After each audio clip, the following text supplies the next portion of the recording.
Nunca imaginé que una simple llamada telefónica pudiera destrozar la vida que tardé 28 años en construir. Cuando el empleado del banco me dijo que mi esposo estaba allí con una mujer idéntica a mí, intentando acceder a nuestras cuentas, sentí que el suelo desaparecía. Pero lo peor estaba por venir. Descubrí que esta farsa había estado ocurriendo por mucho más tiempo del que podría imaginar, y que yo, sin saberlo, había facilitado todo.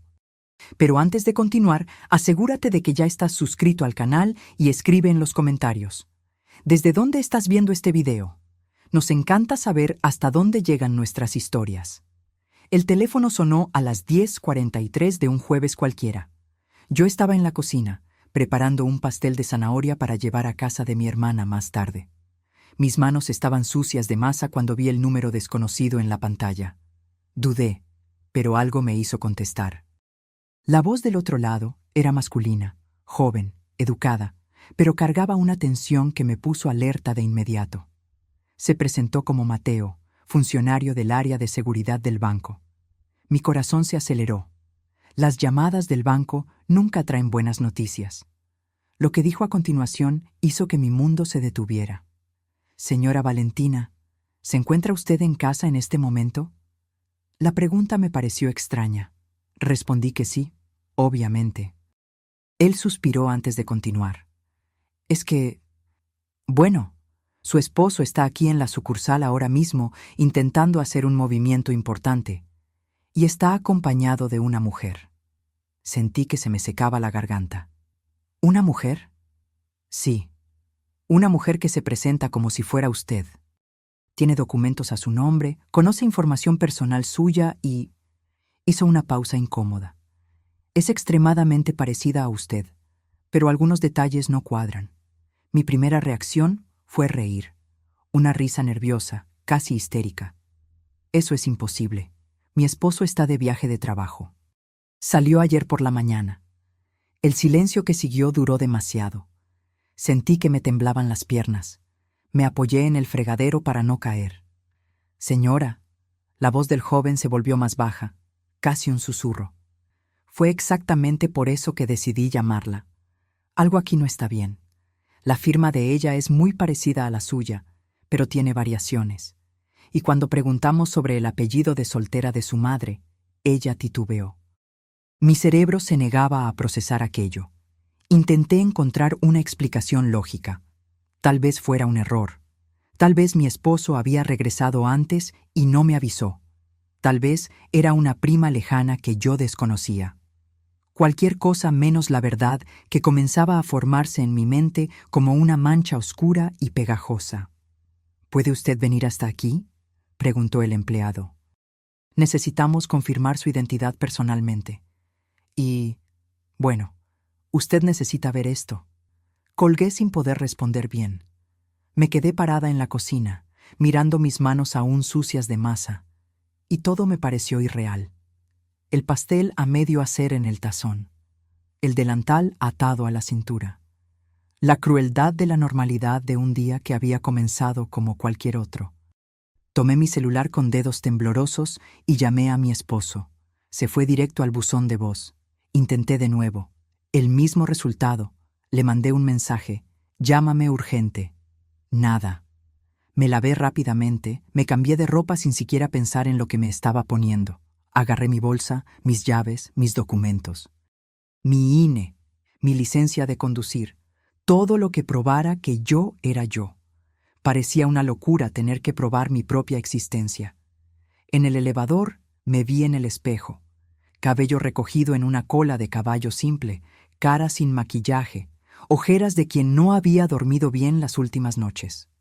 A mis 54 años, yo era una mujer común.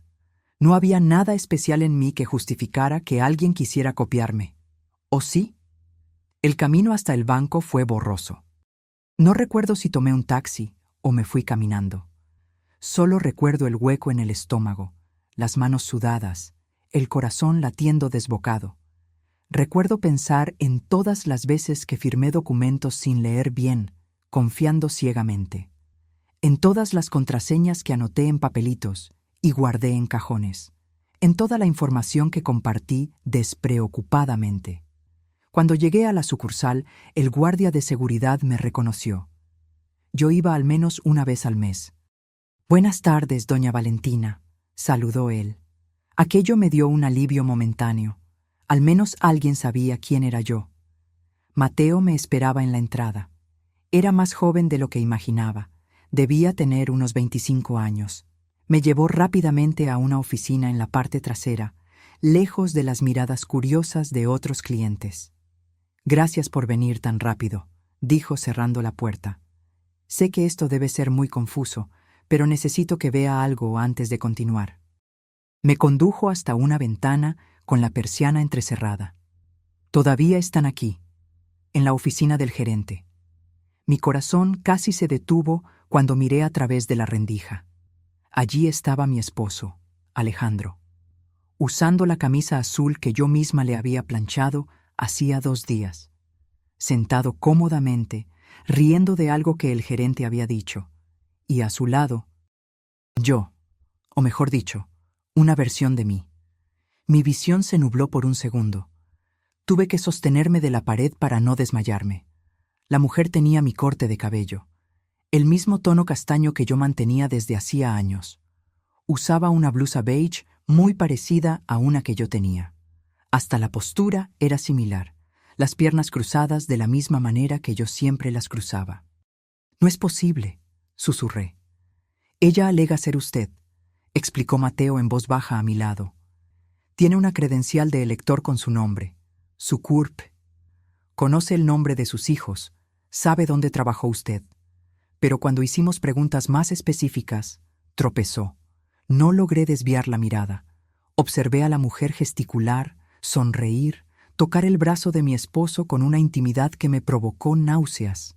Y Alejandro estaba completamente a gusto. No había nerviosismo, no había culpa estampada en su rostro. Parecía estar en casa. «¿Desde hace cuánto tiempo está pasando esto?», pregunté, más para mí misma que para Mateo. «No sabemos, pero según nuestros registros, esta no es la primera vez que ella viene aquí con él». Aquellas palabras me golpearon como un puñetazo en el estómago. No era la primera vez. Esto no era un intento de fraude improvisado. Era algo planeado, calculado, repetido. Me alejé de la ventana. Necesitaba respirar. Necesitaba pensar. Mi mente trabajaba frenéticamente, revisitando recuerdos, buscando señales que yo había ignorado, los viajes frecuentes de Alejandro, las llamadas que contestaba en otra habitación, la forma en que comenzó a preguntarme sobre detalles de mi rutina, diciendo que quería conocerme mejor después de tantos años juntos. Yo pensé que era romántico. ¡Qué idiota fui! «¿Qué están intentando hacer?», logré preguntar. Mateo dudó. «Transferir una cantidad significativa a una cuenta conjunta recién abierta. Una cuenta en la que tanto su nombre como el de él aparecen como titulares. Pero yo nunca abrí ninguna cuenta». «Exactamente. Fue por eso que activamos el protocolo de seguridad». Sentí una rabia comenzar a hervir dentro de mí, sustituyendo el shock inicial. Alguien había robado mi identidad. Alguien estaba viviendo como si fuera yo.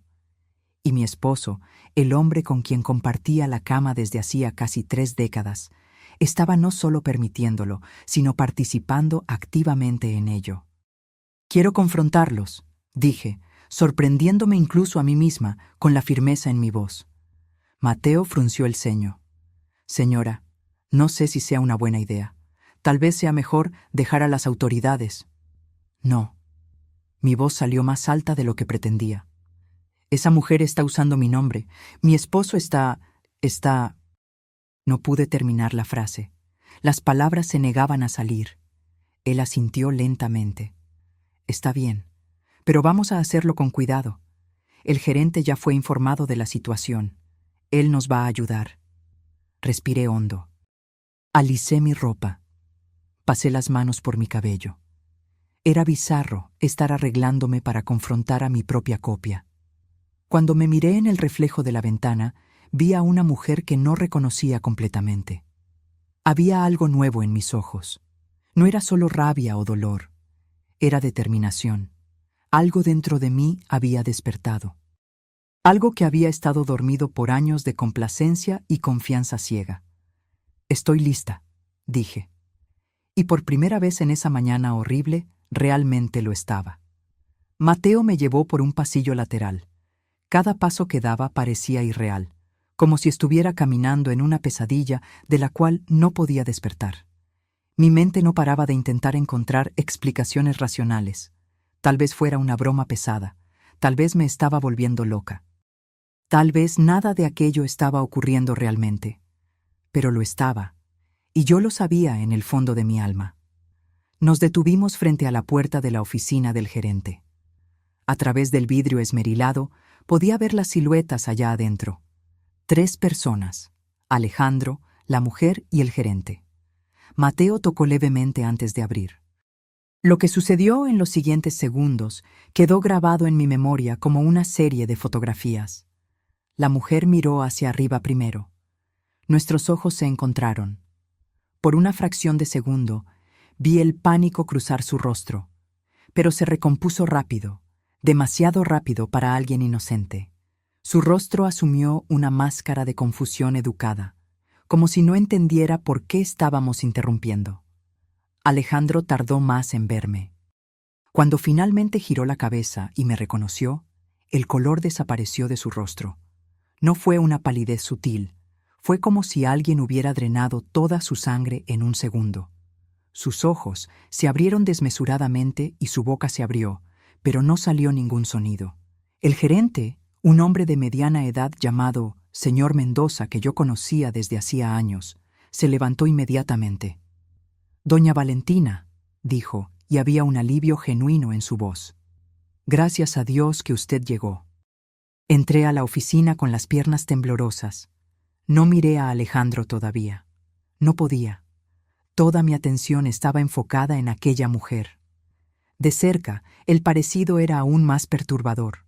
Tenía la forma de mi cara, la misma nariz ligeramente respingada, las mismas cejas arqueadas. Hasta las pequeñas arrugas alrededor de los ojos eran parecidas, pero no eran idénticas.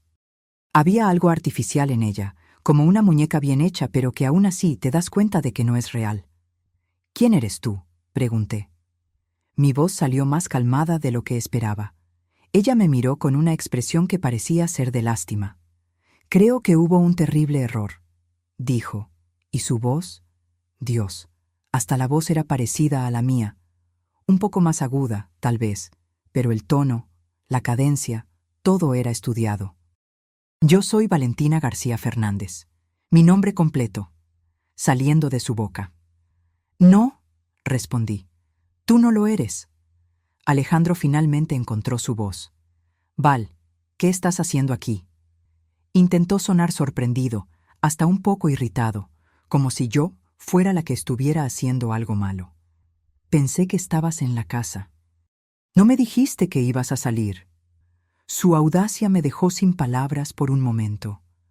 ¿Realmente estaba intentando hacerme sentir culpable por aparecer? «Tú no me dijiste que habías regresado del viaje», reviré. «De hecho, me mandaste mensaje ayer diciendo que llegarías hasta mañana». Él abrió la boca, la cerró, la abrió de nuevo. Las cosas cambiaron. El cliente canceló la reunión y regresé antes.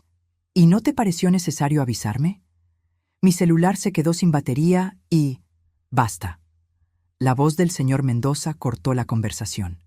«Señor Alejandro, con todo respeto, pero tenemos a 2 mujeres aquí alegando ser la misma persona, y yo conozco a doña Valentina desde hace más de 15 años». Se giró hacia la impostora.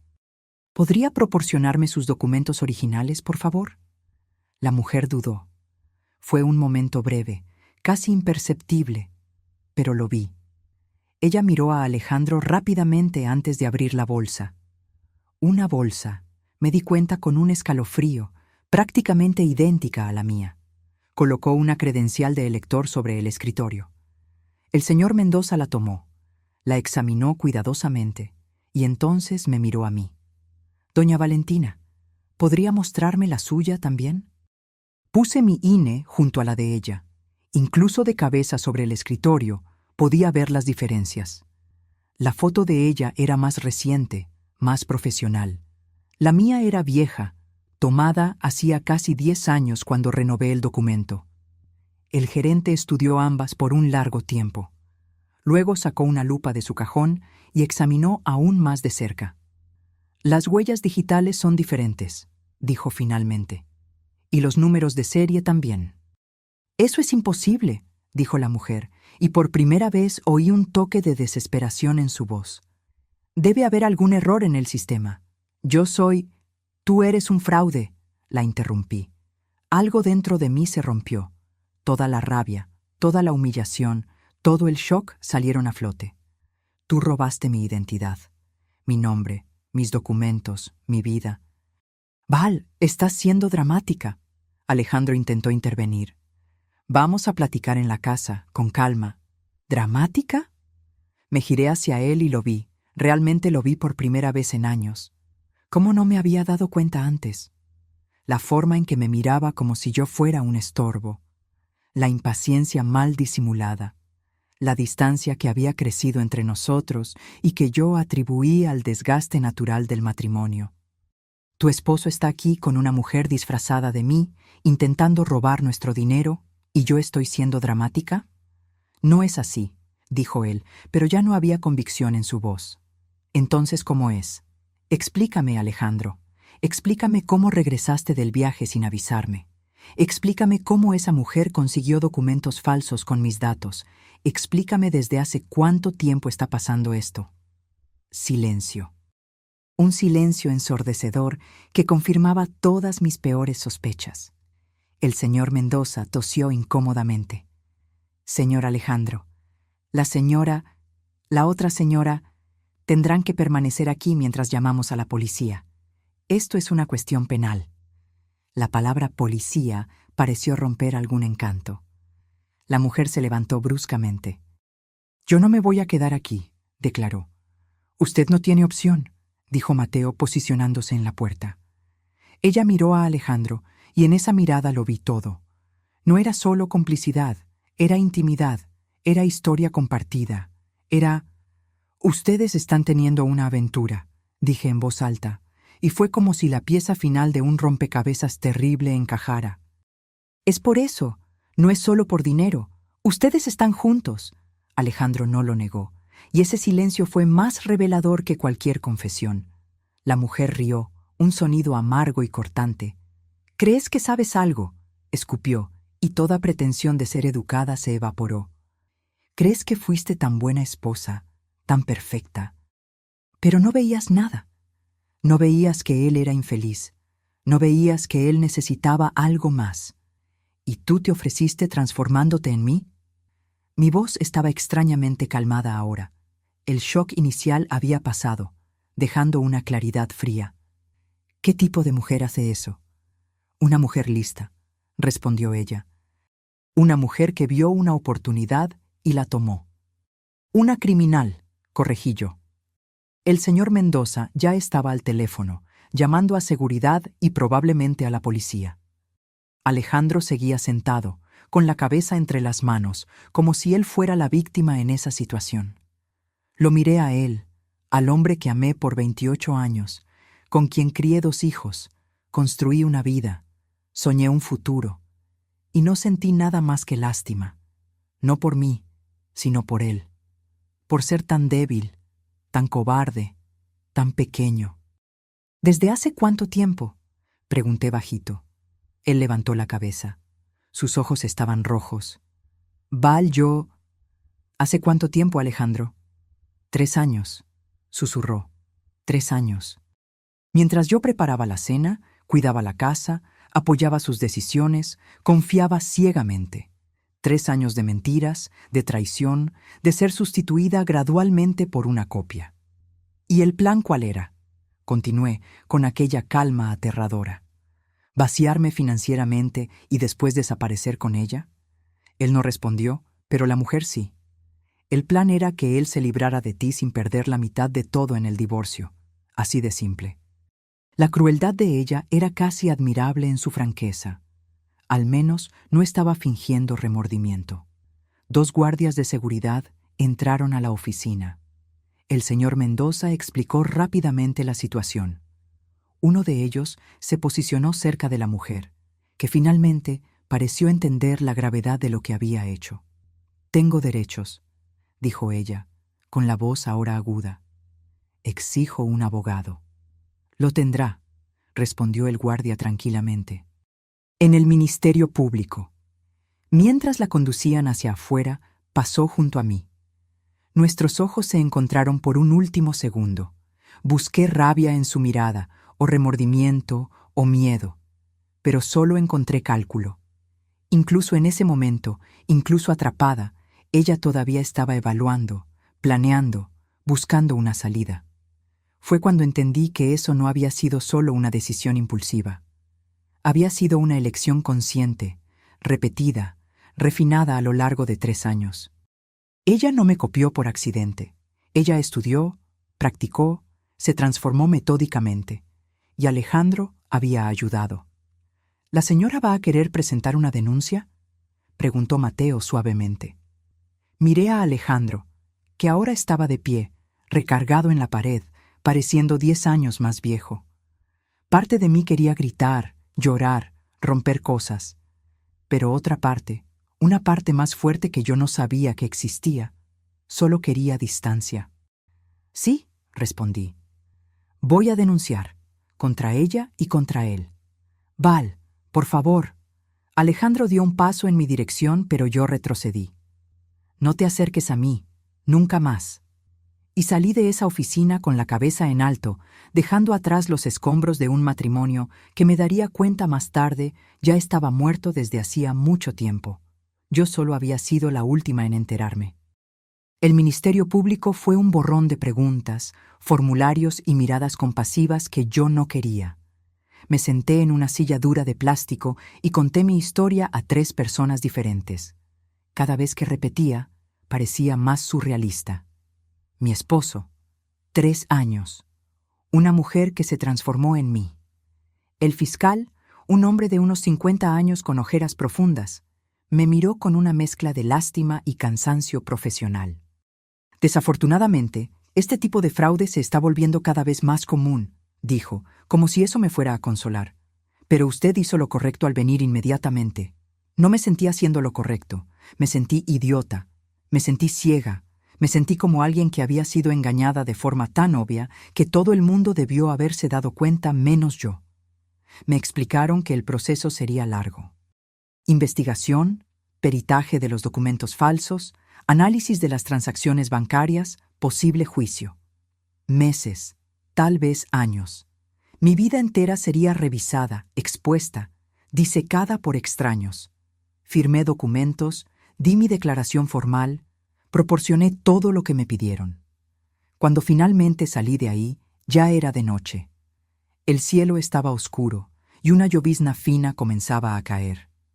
Me quedé parada en la banqueta, mirando a la nada, sin saber a dónde ir. No podía volver a casa. No todavía. La idea de entrar a esa casa, llena de recuerdos y mentiras, me hacía sentir físicamente mal. Saqué mi celular. 17 llamadas perdidas. 12 de Alejandro, 3 de mi hijo Santiago, 2 de mi hermana Gabriela. Llamé a Gabriela. Contestó al primer tono. «Valentina». «¿Dónde estás?» Santiago me llamó diciendo que Alejandro está desesperado intentando hablar contigo. «¿Qué pasó? ¿Puedo ir a tu casa?» Hubo una pausa. «Claro. ¿Estás bien?» «No». «Voy por ti. ¿Dónde estás?» Le di la dirección del Ministerio Público. No hizo más preguntas, solo dijo que estaría ahí en 20 minutos. Y lo estuvo. Gabriela siempre fue así, 7 años mayor que yo, siempre fue más madre que hermana. Subí a su coche e inmediatamente me derrumbé. No lloré, lo que era extraño. Solo me quedé ahí, temblando, mientras ella conducía en silencio. Solo cuando llegamos a su departamento y ella me sirvió una taza de té muy caliente, fue que finalmente conté todo. Ella me escuchó sin interrumpir. Cuando terminé, se quedó en silencio por un largo tiempo, sosteniendo mi mano. Sabía que había algo mal con él, dijo finalmente. No esto, nunca imaginaría esto, pero él cambió en los últimos años. Se volvió distante, siempre impaciente contigo. ¿Por qué nunca me dijiste? Lo intenté, sutilmente, pero tú siempre lo defendías. Y pensé, bueno, todos los matrimonios pasan por etapas difíciles. No quería ser la hermana metiche. Yo sabía que ella tenía razón. ¿Cuántas veces Gabriela había comentado algo y yo lo había descartado? ¿Cuántas veces había sugerido que Alejandro y yo platicáramos más, tomáramos terapia de pareja, pasáramos más tiempo juntos? Y yo siempre respondía que todo estaba bien, que era solo una etapa, que Alejandro estaba estresado con el trabajo. El trabajo. Ahora todo tenía sentido. Los viajes de negocios constantes, las reuniones que duraban hasta tarde. Los fines de semana que él necesitaba trabajar. Él no estaba construyendo una carrera. Él estaba construyendo una vida paralela. Te vas a quedar aquí el tiempo que necesites, dijo Gabriela firmemente. El cuarto de visitas es tuyo. Dormí mal esa noche. Cuando finalmente dormité, tuve pesadillas donde me miraba al espejo y veía el rostro de la otra mujer mirándome fijamente. Desperté sudando, con el corazón disparado, y me tomó algunos segundos recordar dónde estaba. Por la mañana, Gabriela ya estaba despierta, preparando café. Necesitas ir a la casa por tus cosas, dijo, pero no necesitas ir sola. Yo voy contigo. La idea de ver a Alejandro me llenaba de pavor y rabia en igual medida, pero ella tenía razón. Necesitaba mi ropa, documentos, pertenencias personales.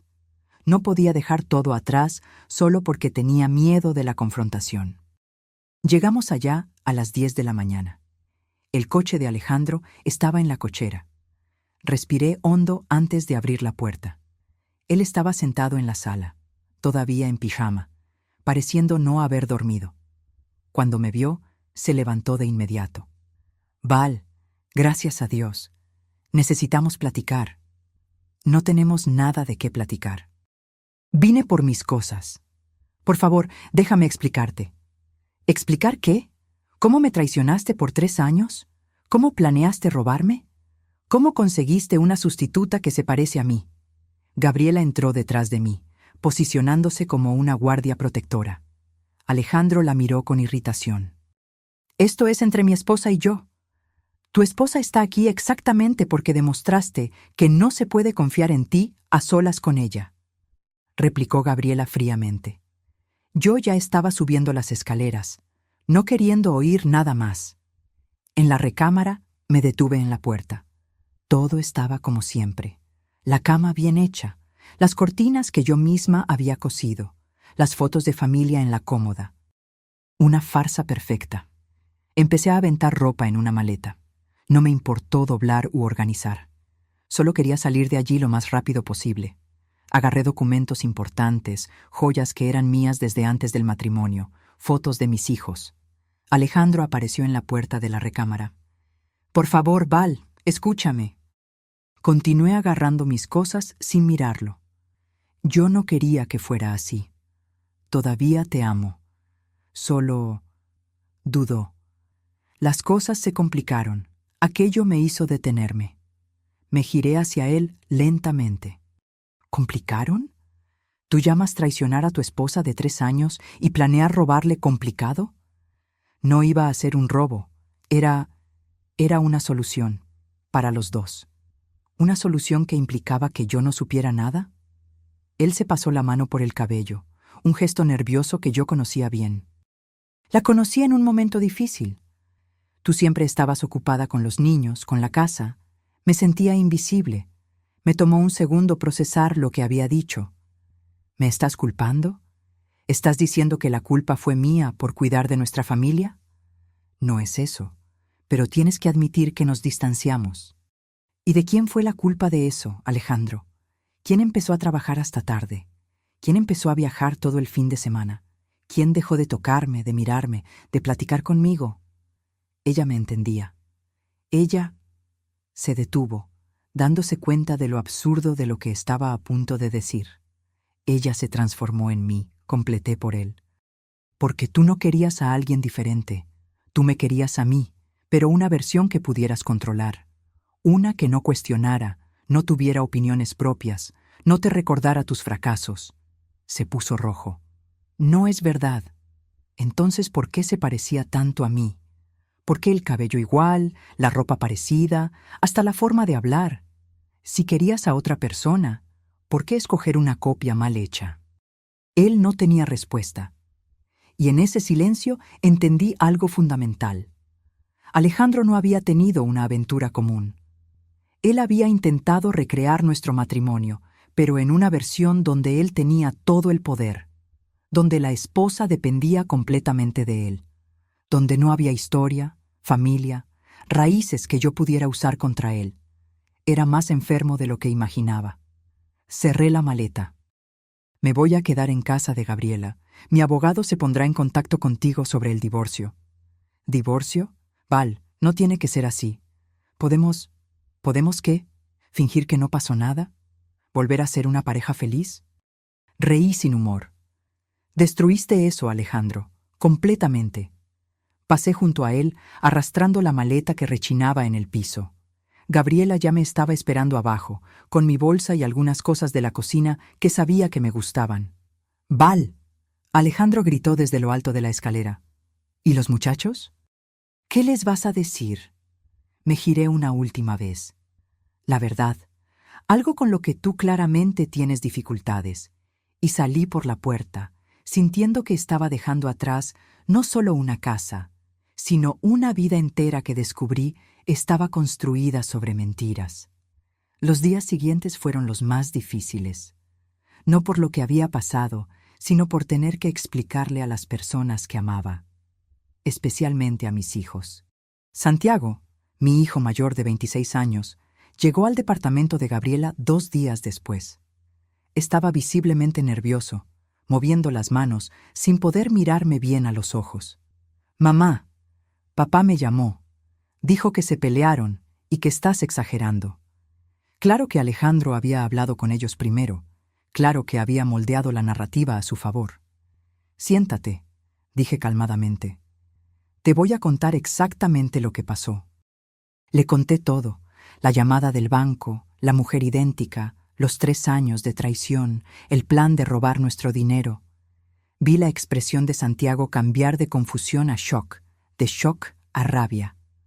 «No es posible», dijo cuando terminé. «Papá no haría eso. No te haría eso a ti». Yo también creía eso, pero lo hizo. Tiene que haber otro lado de la historia. Tiene que... Santiago. Mi voz salió más dura de lo que pretendía. Lo vi con mis propios ojos. El banco tiene registros. La policía está investigando. Esto no es una pelea de pareja. Es un crimen. Se quedó en silencio, procesando. Luego se levantó y empezó a caminar por la sala. ¿Cómo pudo hacer eso? ¿A mi mamá? ¿Cómo pudo...? Ver a mi hijo así, despedazado por la traición de su padre, fue una de las cosas más dolorosas de toda aquella situación. Peor incluso que descubrir la traición. Porque yo era adulta, podía lidiar con el dolor. Pero ver a tus hijos descubriendo que su padre no era el hombre que pensaban que era, para eso no hay forma de prepararse. Él sigue siendo tu papá, dije gentilmente. Y eso no cambia, pero tomó decisiones muy equivocadas. No quiero hablar con él. No tienes que hacerlo. No ahora, pero eventualmente vas a necesitar procesar esto a tu manera. Sofía, mi hija de 23 años, reaccionó diferente. Ella vino al día siguiente y simplemente me abrazó por largos minutos sin decir nada. Cuando finalmente se apartó, sus ojos estaban rojos.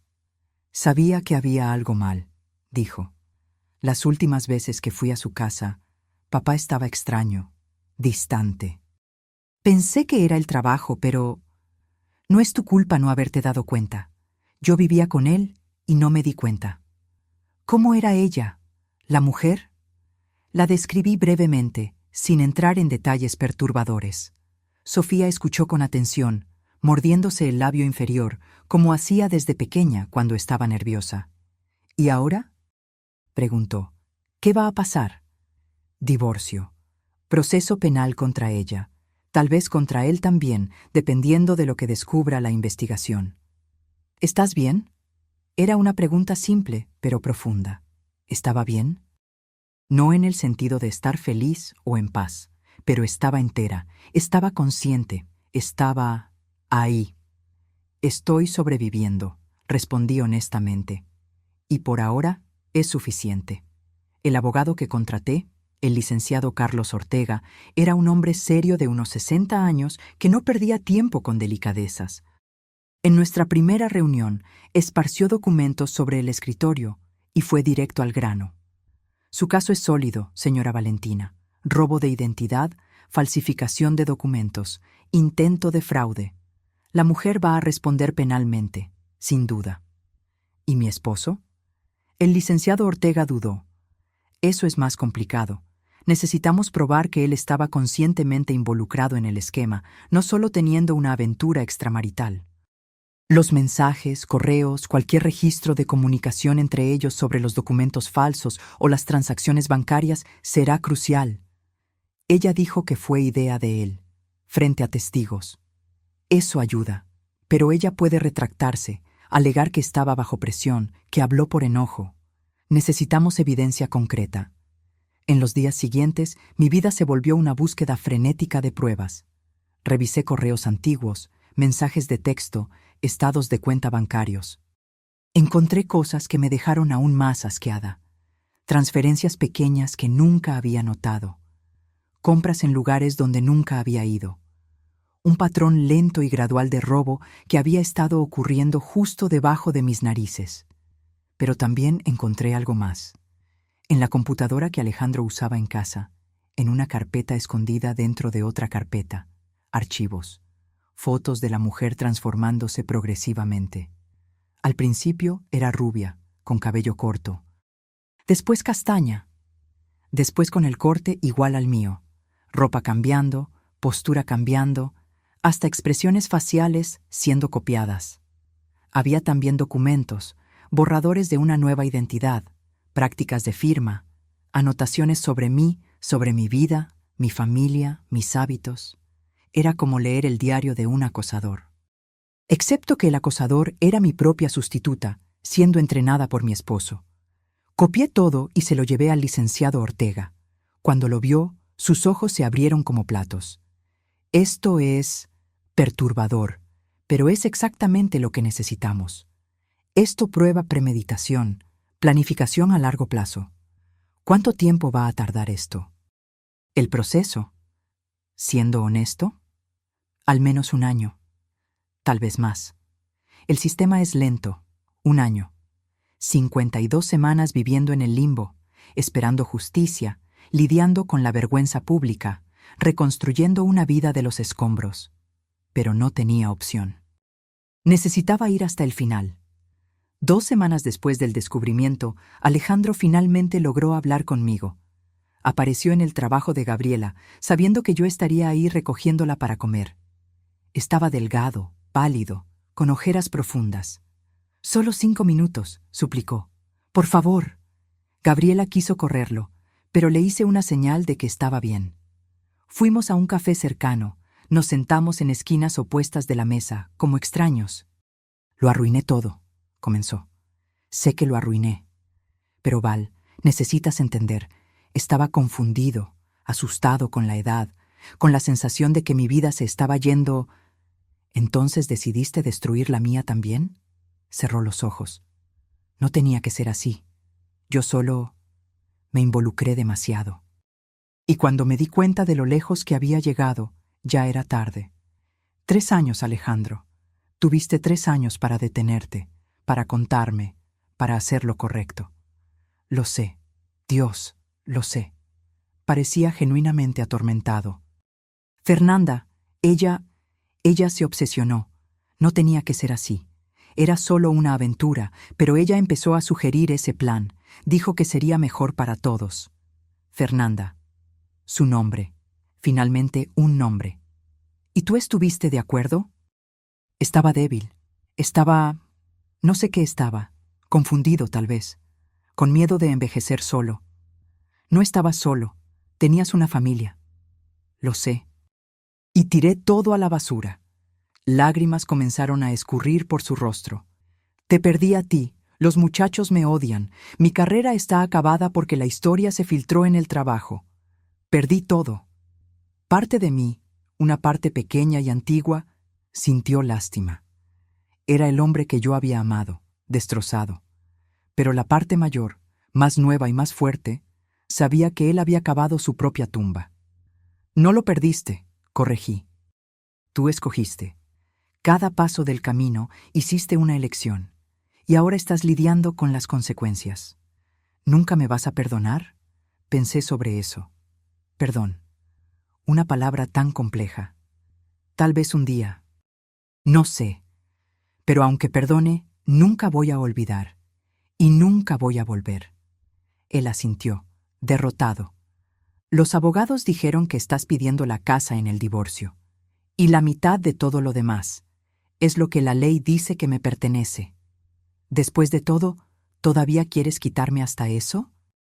La audacia de la pregunta me dejó sin palabras por un segundo. No te estoy quitando nada, Alejandro. Estoy tomando lo que es mío por derecho. Lo que yo ayudé a construir en esos 28 años mientras tú planeabas sustituirme.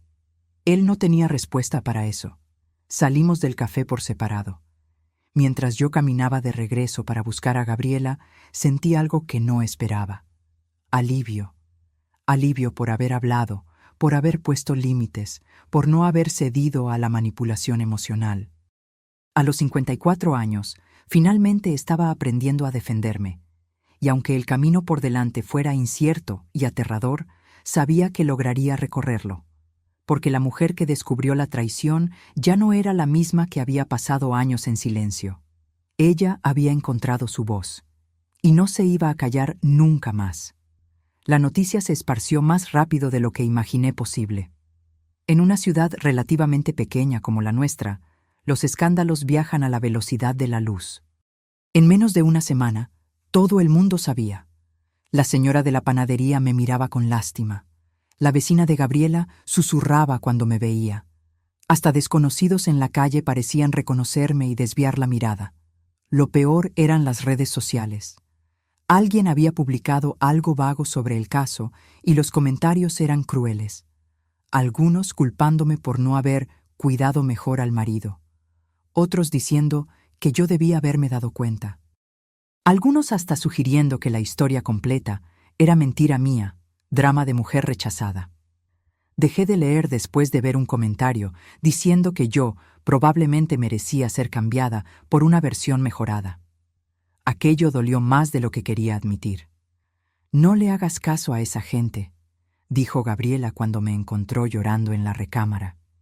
Son personas vacías buscando entretenimiento. La verdad va a salir. ¿Pero cuándo? ¿Y cómo vivía hasta entonces cargando el peso del juicio público? La investigación avanzaba lentamente. La fiscalía había incautado los documentos falsos de Fernanda. Estaba analizando transacciones bancarias, recabando testimonios. El fiscal me llamó algunas veces para aclarar puntos, siempre con esa voz cansada de quien ya ha visto demasiadas cosas. La defensa de ella está alegando que fue coaccionada por su esposo, me informó en una de esas llamadas, diciendo que ella es la verdadera víctima. Reí sin humor. Claro. ¿Y las fotos de ella transformándose gradualmente? ¿Y las anotaciones sobre mi vida? ¿Fue coaccionada a estudiar cada detalle sobre mí? Lo sé, pero es su trabajo crear duda. No se preocupe, tenemos evidencias suficientes. Pero yo estaba preocupada, porque ya había visto casos así en las noticias, donde el culpable escapaba por tecnicismos, donde las víctimas eran transformadas en villanas por los medios, donde la justicia fallaba espectacularmente. Un mes después del descubrimiento, tuve que ir al banco nuevamente para resolver cuestiones burocráticas.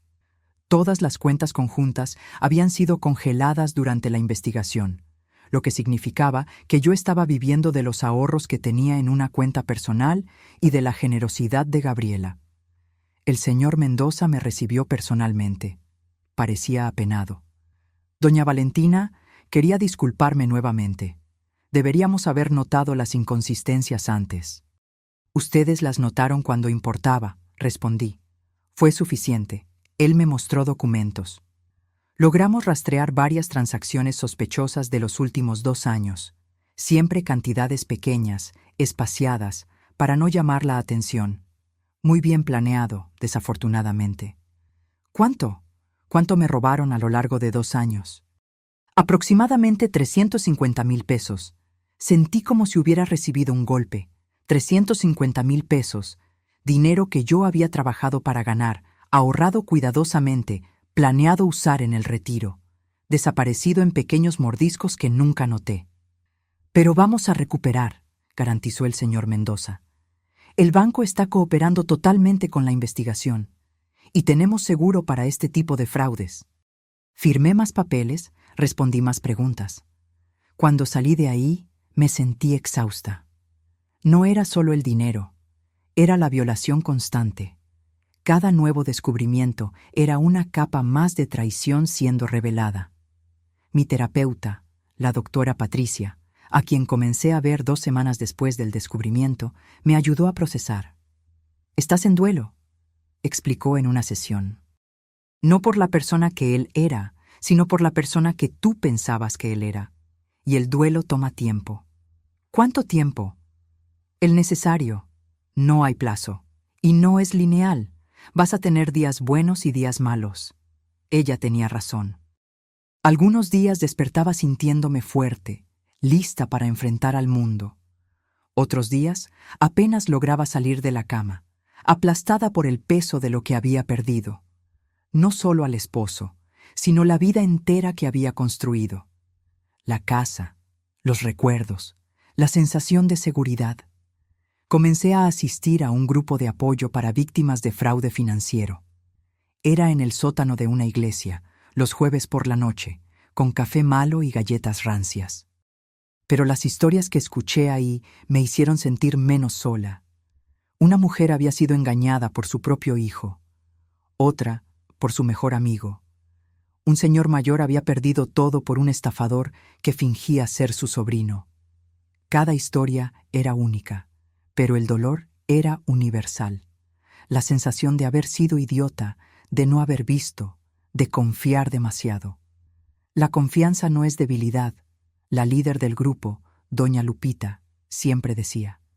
Es humana. Los criminales son los que explotan eso. La culpa nunca es de la víctima. Intelectualmente, yo sabía eso. Emocionalmente, todavía luchaba para creerlo. 3 meses después del descubrimiento, Fernanda fue formalmente acusada. Robo de identidad, falsificación ideológica, intento de fraude. Fue detenida brevemente pero pagó fianza. El juicio estaba programado para dentro de 6 meses. Alejandro no fue acusado penalmente, para mi frustración. El fiscal dijo que no había evidencias suficientes de que él supiera de los documentos falsos, solo de la aventura extramarital. Ser un marido terrible no es un crimen, dijo el fiscal con un suspiro. Pero el divorcio estaba avanzando, y ahí yo tenía más poder. El licenciado Ortega estaba siendo implacable. Infidelidad comprobada, intento de fraude financiero, coacción emocional. Él no tiene de dónde agarrarse. Vas a salir de esto muy bien. Yo no quería salir bien. Quería justicia. Quería que él pagara. Honestamente, no sabía más qué quería. Una tarde, estando revisando cajas viejas en la bodega de Gabriela, encontré álbumes de fotos de mi boda. Abrí uno con cuidado, como si pudiera quemarme. Ahí estaba yo, con 26 años, usando un vestido blanco sencillo pero bonito. Ojos brillando, sonrisa enorme, sosteniendo el brazo de Alejandro como si él fuera la cosa más preciosa del mundo. Y él me miraba con... ¿amor? ¿O era lo que yo quería ver? Hojeé las páginas. Nuestra luna de miel. El nacimiento de Santiago. La compra de la primera casa. Cumpleaños, navidades, momentos comunes transformados en especiales por la cámara. Una vida entera capturada en papel fotográfico. ¿Aquella mujer en las fotos era real? ¿O era ya una versión editada, una que ignoraba señales, que aceptaba migajas, que se contentaba con menos de lo que merecía? Cerré el álbum con cuidado. Aquella Valentina había muerto, y estaba bien. Porque la nueva Valentina, la que estaba emergiendo de las cenizas de esa tragedia, era más fuerte, más consciente, menos dispuesta a aceptar mentiras. Mi cumpleaños número 55 llegó en medio del caos. Yo quería ignorar la fecha, fingir que era un día común, pero Gabriela no me dejó. Ella organizó una cena pequeña, solo familia cercana y algunos amigos íntimos. Santiago y Sofía vinieron. Fue la primera vez que nos reunimos todos desde el descubrimiento. Estaba raro, incómodo, todos evitando hablar del elefante en la habitación. Pero entonces Sofía levantó la copa. Mamá, quería hacer un brindis, no por el cumpleaños, sino por ti, por tu valentía, por no aceptar ser tratada así, por mostrarnos que nunca es tarde para volver a empezar. Las lágrimas vinieron, inevitables, pero eran lágrimas buenas, de gratitud, de amor, de esperanza. Esa noche, ya en casa, sola en la recámara, me miré en el espejo. 55 años, arrugas alrededor de los ojos, canas que había dejado de teñir, un rostro cansado pero determinado. Feliz cumpleaños, le susurré a mi reflejo. Sobreviviste, y vas a seguir sobreviviendo. Y por primera vez en meses lo creí de verdad. El otoño llegó trayendo hojas secas y una frialdad en el aire que combinaba con mi estado emocional. 6 meses desde el descubrimiento. Medio año viviendo en suspensión, esperando resoluciones, lidiando con abogados, encarando miradas curiosas, reconstruyendo una identidad que había sido robada. El juicio de Fernanda estaba agendado para noviembre. Yo tendría que testificar, mirarla de nuevo, revivir todo aquello frente a extraños.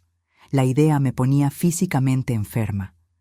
«Te va a ir bien», me garantizó el licenciado Ortega durante una reunión. «Solo necesitas contar la verdad. Sin dramatismo, sin emoción excesiva. Solo los hechos. Pero ¿cómo contar algo tan invasivo, tan personal, sin emoción? ¿Cómo describir la sensación de ver tu propia cara en otra persona sin parecer histérica?» Comencé a ensayar mi declaración con la doctora Patricia.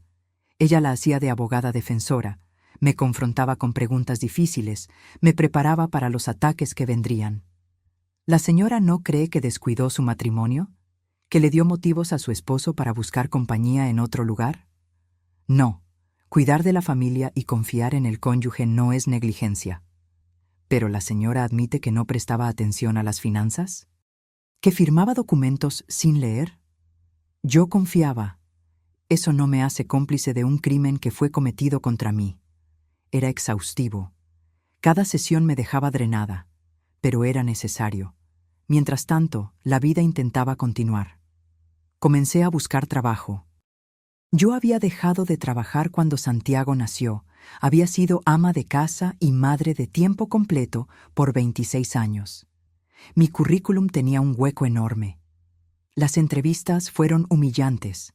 Hombres más jóvenes mirándome con lástima o desprecio, preguntando qué habilidades relevantes tenía. Como si criar 2 seres humanos, administrar una casa, organizar finanzas familiares no fueran habilidades transferibles. Después de 15 rechazos, finalmente conseguí algo. Recepcionista en un consultorio dental, salario mínimo, tiempo completo, sin prestaciones. Pero era independencia, era mío. Mi primer día fue aterrorizante. No usaba computadora profesionalmente desde hacía décadas. Los sistemas eran confusos, los procedimientos complicados. Cometí errores, me equivoqué, pedí disculpas constantemente. «Relájate», dijo Ximena, la asistente que me entrenó. Tenía 24 años, la edad de Sofía. Todo el mundo empieza así. Le agarras la onda, y le agarré la onda. Lentamente, dolorosamente, pero le agarré. Cada pequeña victoria, cada tarea completada sin error, cada elogio tímido de los dentistas me daba un poco más de confianza. Una noche, regresando del trabajo, pasé por nuestra antigua casa. La casa donde había criado a mis hijos, donde había vivido más de la mitad de mi vida. Alejandro todavía vivía allí, solo ahora. El jardín estaba descuidado. Las plantas que yo cuidaba con tanto cariño se estaban muriendo. La pintura necesitaba retoque. Era como ver un fantasma de una vida pasada. No sentí nostalgia, sentí cierre. 2 semanas antes del juicio, Santiago me buscó. Se había encontrado con Alejandro. «Quiere hablar contigo», dijo Santiago vacilante. «Dice que tiene cosas que explicar. No hay nada que él pueda decir que cambie algo». «Lo sé, mamá, pero él es mi papá. Y está destruido. Perdió el trabajo, los amigos, está bebiendo demasiado. Estoy preocupado». Miré a mi hijo, viendo el dolor en sus ojos, la lealtad dividida, el amor por ambos padres chocando con la traición de uno de ellos. «Está bien», cedí. «Una plática. Pero en lugar público y contigo presente». Nos encontramos en un café en la plaza comercial. Alejandro estaba irreconocible. Había perdido al menos 10 kilos, tenía ojeras profundas, las manos le temblaban ligeramente. Era un hombre roto. «Gracias por venir», comenzó con voz ronca. «Yo he estado yendo a terapia, intentando entender cómo llegué a este punto». «¿Y entendiste?» «Un poco. Tenía tanto miedo de envejecer, de ser irrelevante. Cuando conocí a Fernanda, ella me hizo sentir joven de nuevo, importante. Y cuando ella sugirió el plan...» Se detuvo, tragando saliva. Parecía una salida fácil. Podría volver a empezar sin perder todo en el divorcio. Entonces era por el dinero. No solo eso. Era sobre escapar de la realidad, de las responsabilidades. Yo quería ser otra persona. Me miró a los ojos por primera vez. «Pero no quería lastimarte, lo juro. Pero lastimaste, profundamente. Lo sé, y no hay excusa. Solo quería que supieras que me arrepiento, todos los días, de cada decisión que tomé». Lo miré a él, a ese extraño con rostro familiar, y sentí nada. Ni rabia, ni amor, ni lástima. Solo vacío. «Gracias por compartir eso», dije finalmente. «Pero no cambia nada. El divorcio va a proseguir. Y voy a testificar contra Fernanda». «Lo sé. Solo quería pedirte perdón, aunque no lo merezca». Me levanté para salir. Santiago se quedó un poco más, platicando bajito con su papá. Esperé afuera, observando el movimiento de la plaza, vidas normales ocurriendo a mi alrededor. Cuando Santiago salió, estaba llorando. «Odio esto, mamá. Odio verlos a los dos así. Odio que nuestra familia se acabó». Abracé a mi hijo, ese hombre adulto que todavía necesitaba a su mamá. «La familia no se acaba», murmuré. «Se transforma, y vamos a estar bien. Te lo prometo». No sé si lo creía totalmente, pero necesitaba creerlo. Por mis hijos, sino por mí. El día del juicio llegó soleado y frío, como si el universo estuviera siendo irónico. Me vestí con cuidado, ropa sencilla pero respetable, sin maquillaje exagerado, sin joyas llamativas. El licenciado Ortega me había instruido: necesitas parecer la víctima que eres, no alguien intentando llamar la atención. El tribunal era más pequeño de lo que imaginaba. Paredes grises, bancos duros, una atmósfera opresiva de burocracia y juicio. Fernanda estaba ahí, sentada al lado de sus abogados, usando un traje sastre negro, cabello recogido en un chongo. Ella ya no se parecía a mí. Había vuelto a su imagen antigua, rubia y diferente. Nuestros ojos se encontraron por un segundo. Ella desvió la mirada primero. El proceso fue largo y tedioso. Abogados presentando evidencias, testigos siendo llamados, términos legales que yo apenas entendía. Empleados del banco testificaron. El fiscal explicó la investigación. Documentos fueron mostrados, fotos proyectadas. Cuando finalmente me llamaron, mis piernas estaban aguadas. Me senté en la silla de los testigos. Juré decir la verdad y comencé a contar mi historia. Mantuve la voz firme, los ojos secos. Relaté la llamada, el descubrimiento, la sensación de ver a alguien usando mi rostro. El fiscal me guió con preguntas gentiles, construyendo la narrativa. Entonces vino la defensa. El abogado de Fernanda era agresivo, un hombre de unos 40 años con traje caro y sonrisa de tiburón. Señora Valentina, ¿no cree usted que está exagerando un poco? Al fin y al cabo, la señorita Fernanda no la lastimó físicamente. Ella robó mi identidad, mi nombre, mi vida, mi dinero. ¿Pero usted admite que firmaba documentos sin leer? ¿Que no prestaba atención a las finanzas? ¿No es posible que parte de esa negligencia sea culpa suya? El licenciado Ortega objetó antes de que yo pudiera responder, pero la flecha ya había dado en el blanco. El abogado me estaba haciendo parecer descuidada, incompetente. Respiré hondo, recordando el entrenamiento con la doctora Patricia. Confiar en el esposo no es negligencia, es lo esperado en un matrimonio. ¿Pero la señora no tenía responsabilidad sobre su propia vida? Tenía. Y por eso estoy aquí, buscando justicia. El interrogatorio continuó, cada pregunta intentando hacerme tropezar, contradecirme, hacerme parecer la culpable. Pero mantuve mi terreno, respondiendo con calma, sin dejar que él me desestabilizara. Cuando finalmente me liberaron, estaba exhausta. Gabriela me abrazó fuerte en el pasillo. «Estuviste increíble», susurró. No me sentí increíble. Me sentí exprimida, expuesta, juzgada. Pero había hecho mi parte. El juicio duró 3 días. Al final, Fernanda fue considerada culpable de todos los cargos, condenada a 4 años de prisión, más reparación de los daños financieros. Cuando la sentencia fue leída, sentí ¿alivio? ¿Satisfacción? No exactamente. Era más como un cierre, un capítulo horrible finalmente terminando. Afuera del tribunal, reporteros nos rodearon. El licenciado Ortega dio una declaración breve. Yo solo quería ir a casa, pero antes, Fernanda pasó junto a mí, siendo escoltada. Se detuvo, me miró directamente a los ojos. «Tú ganaste», dijo, voz baja. «Pero él nunca te amó de verdad, solo que lo sepas». Aquellas palabras deberían haberme lastimado, pero no lastimaron, porque yo ya lo sabía, ya lo había aceptado y ya había seguido adelante. «Ya no importa», respondí. Y era verdad. La vida después del juicio fue extrañamente anticlimática. Yo esperaba sentir alguna transformación mágica, algún peso siendo levantado de mis hombros, pero lo que vino fue más simple y más difícil. La necesidad de seguir viviendo. El dinero fue restituido, menos los honorarios legales. El divorcio se finalizó 2 meses después del juicio.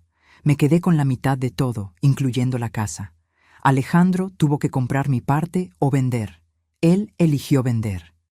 Ver aquella casa, donde crié a mis hijos, donde viví por 26 años, ser vendida a extraños, fue doloroso de una forma que no esperaba. Pero también fue liberador. Era el último lazo físico siendo cortado. Con mi parte del dinero, compré un departamento pequeño, 2 recámaras, un baño, una cocina americana. Nada lujoso, pero era mío, completamente mío. Cada elección de mueble, cada color de pared, cada detalle era decisión mía. El trabajo en el consultorio dental continuaba. No era glamuroso, pero era estable. Y había descubierto que me gustaba la rutina, la interacción con los pacientes, la sensación de ser útil. Poco a poco, fui tomando más responsabilidades, ayudando con la agenda, organizando el inventario, hasta ayudando en las redes sociales del consultorio. «Tienes talento para esto», me dijo el doctor Torres, el dueño, un día. «¿Ya pensaste en hacer algún curso? ¿Marketing digital, algo así?» La idea era absurda inicialmente. Yo, con 55 años, volviendo a estudiar, pero cuanto más lo pensaba, más sentido tenía. Me inscribí en un curso en línea, gratuito, básico. Pasé noches viendo clases, tomando notas, aprendiendo conceptos que eran completamente nuevos. Era difícil. Mi cerebro no absorbía información a la misma velocidad que décadas atrás. Necesitaba ver las clases 2, 3 veces. Pedir ayuda a Sofía, que trabajaba con tecnología, pero persistí. Y cuando finalmente completé el curso, recibiendo mi certificado digital, lloré. No de tristeza, sino de orgullo. Había hecho algo por mí. Había probado que todavía era capaz de crecer, aprender, evolucionar. Las sesiones con la doctora Patricia continuaron, espaciadas ahora. Una vez al mes, solo para revisión. Lo estás haciendo muy bien, observó en una sesión. Creciste mucho en este año. Un año. Había sido un año completo desde la llamada del banco. 365 días de dolor, descubrimiento, reconstrucción, transformación. No parece un año, comenté. Parece una vida entera. En cierto sentido, lo fue. Moriste y renaciste. Aquello resonó profundamente. La Valentina que existía un año atrás realmente había muerto. La mujer que firma sin leer, confía sin cuestionar, acepta sin responder. Ella ya no existía. En su lugar surgió alguien más dura, sí, más cínica, tal vez, pero también más fuerte, más consciente, más dueña de sí misma. Mis relaciones con Santiago y Sofía evolucionaron también. Ellos veían en mí no solo a la madre, sino a una persona, una mujer que había enfrentado la tragedia y sobrevivido. Su respeto era diferente ahora, más profundo. Santiago había retomado contacto limitado con Alejandro, comidas ocasionales, llamadas cortas. Él no me pedía permiso o explicaciones, y yo no ofrecía objeciones. Era su relación con su papá. Yo no tenía derecho a interferir. Sofía, por otro lado, había cortado completamente. No puedo mirarlo de la misma forma, me confesó en una visita. Cada vez que lo veo, recuerdo lo que te hizo. Es más fuerte que yo. No juzgué ni validé. Solo escuché. Porque aprendí que cada persona procesa el trauma a su propio tiempo, a su propia manera. En el aniversario de un año del descubrimiento, hice algo que me sorprendió hasta a mí misma. Volví al banco, pedí hablar con Mateo, el empleado que me había llamado. Él se sorprendió al verme. «Doña Valentina, ¿cómo está?» «Bien», respondí honestamente, y quería agradecerle. ¿Agradecer? Por haber llamado, por haber confiado en su instinto. Si usted no hubiera hecho eso, todavía me estarían robando, todavía estaría siendo sustituida sin saber. Se puso rojo. Solo hice mi trabajo. Hizo más que eso. Usted salvó mi vida, y nunca lo voy a olvidar. Salí de ahí sintiendo un peso menos. La gratitud, descubrí, es una forma poderosa de sanación. Comencé a socializar más. Acepté invitaciones que antes rechazaría. Cenas con amigas de Gabriela. Eventos en la iglesia. Hasta un grupo de caminata matutina en el parque. Fue en una de esas caminatas que conocí a Lupita. Tenía 62 años, viuda desde hacía 3, maestra jubilada. Nos hicimos amigas rápidamente, unidas por esa etapa extraña de la vida donde reconstruyes identidad tras la pérdida. «Tienes suerte», me dijo un día mientras caminábamos. «Tú todavía tienes tiempo. Yo perdí a mi esposo cuando estaba empezando a vivir realmente. Tú tienes una segunda oportunidad». Su perspectiva me hizo pensar. Yo estaba viviendo como si mi vida hubiera acabado a los 54, cuando en verdad tal vez apenas estaba comenzando. 55 no era viejo, era el medio, era transición, era potencial. Comencé a hacer una lista de cosas que siempre quise pero nunca hice, aprender otro idioma. Viajar sola, pintar, escribir. Pequeñas cosas que parecían imposibles en la vida anterior, pero eran perfectamente viables ahora. Me inscribí en un curso de inglés. Compré pinturas y lienzos. Reservé un viaje a Buenos Aires, sola, para marzo del año siguiente. Cada acción era una declaración. Estoy viva. Soy más de lo que me hicieron. Tengo futuro. Una noche, organizando papeles, encontré una carta que me había escrito a mí misma justo después del descubrimiento. La doctora Patricia había sugerido como ejercicio terapéutico. La abrí con cuidado, leyendo las palabras escritas por una mujer despedazada. No sé si voy a sobrevivir a esto, no sé si quiero. Todo lo que era fue destruido, todo lo que creía, mentira. ¿Cómo continuar cuando tu vida entera fue un engaño? Lágrimas vinieron a mis ojos, pero no de tristeza, de compasión por la mujer que fui. Ella no sabía, en ese momento oscuro, que iba a sobrevivir, que iba a prosperar incluso. Tomé un papel nuevo y escribí una respuesta. Sobreviviste. Más que eso, viviste. Aprendiste que la fuerza no es nunca romperse, sino reconstruirse después. Descubriste que la identidad no viene de estar al lado de alguien, sino de conocerse a sí misma. Y estás bien, realmente bien. Doblé ambas cartas y las guardé en una caja especial. Documentación de viaje. Prueba de transformación. En ese momento, mirando por la ventana de mi departamento, viendo la ciudad prepararse para la noche, sentí algo que no sentía hacía mucho tiempo. Paz. No era felicidad explosiva. No era euforia. Era simplemente la ausencia de dolor constante. Era despertar sin nudo en el estómago. Era dormir sin pesadillas. Era existir sin estar constantemente a la defensiva. Era libertad. Y me di cuenta de que eso, al final, era lo que parecía el perdón. No olvidar lo que pasó, no decir que todo estaba bien, no absolver a los culpables, sino soltar la rabia que me envenenaba, elegir seguir adelante no a pesar del dolor, sino a través de él. ¿Alejandro? Él seguía existiendo en algún lugar de la ciudad, lidiando con sus propias consecuencias. Yo no le deseaba el mal, pero tampoco le deseaba el bien. Él simplemente existía. Y estaba bien. Fernanda estaba en la prisión, cumpliendo su condena. A veces me preguntaba si ella entendía la gravedad de lo que hizo, si sentía remordimiento genuino o solo lamentaba haber sido atrapada. Pero esas preguntas no me consumían más. Ella también era solo parte del pasado. El presente era mío. El futuro, una página en blanco esperando ser escrita. Y por primera vez en décadas, yo sostenía la pluma. 2 años después de la llamada que cambió todo, me encontré sentada en un café en Buenos Aires, tomando un cortado y observando a las personas pasar. Había llegado 3 días antes, sola, llevando apenas una maleta pequeña y un corazón sorprendentemente ligero.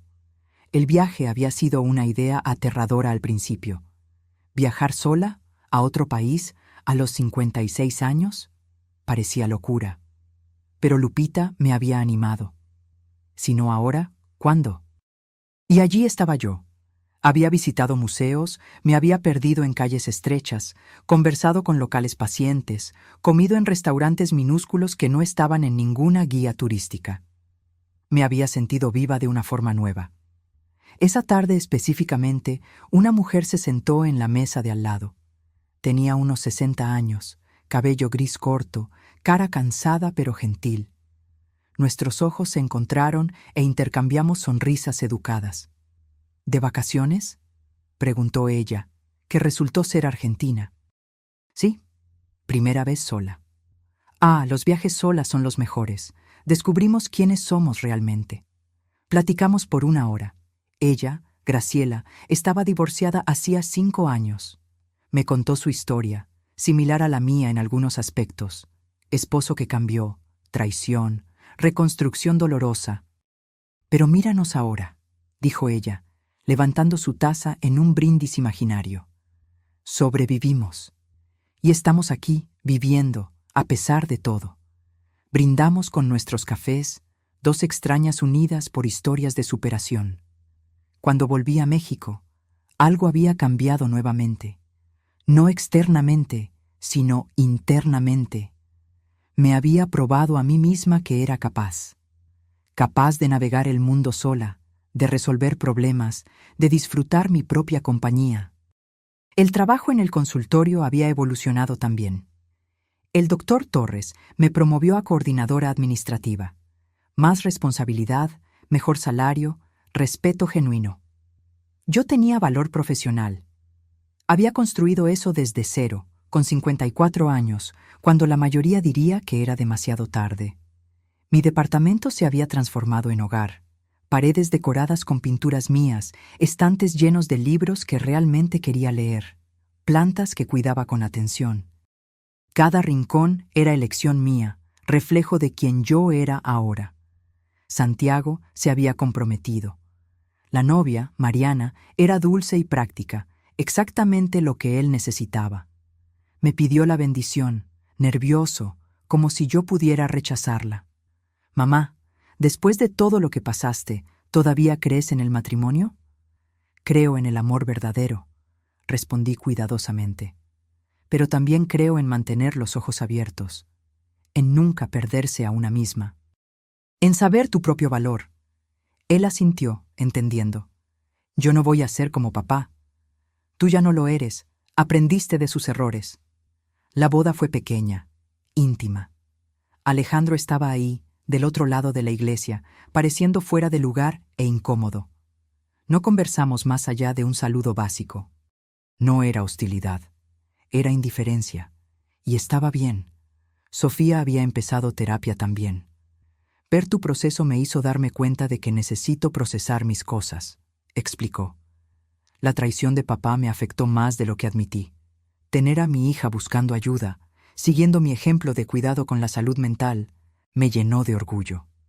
No solo me había salvado a mí. Les había mostrado a mis hijos que buscar ayuda es fuerza, no debilidad. En el grupo de apoyo, que aún frecuentaba ocasionalmente, comencé a compartir mi historia completa. No solo la tragedia, sino la superación. Ver los rostros de personas recién heridas iluminándose con esperanza era gratificante. Usted logró reconstruir todo, me dijo una mujer joven después de una sesión. Usted me da esperanza. Tú también lo vas a lograr, prometí. No de la misma forma, porque cada camino es único. Pero lo harás. 3 años después de la llamada, Fernanda fue liberada. Libertad condicional, buena conducta. Leí la noticia en el periódico local con sentimientos encontrados. Parte de mí quería que cumpliera la pena completa. Parte estaba demasiado cansada para que le importara. Ella no intentó contacto. Supe por Santiago que se había mudado a otro estado, cambiado de nombre nuevamente, comenzado de cero. Esperé sentir rabia, pero solo sentí nada.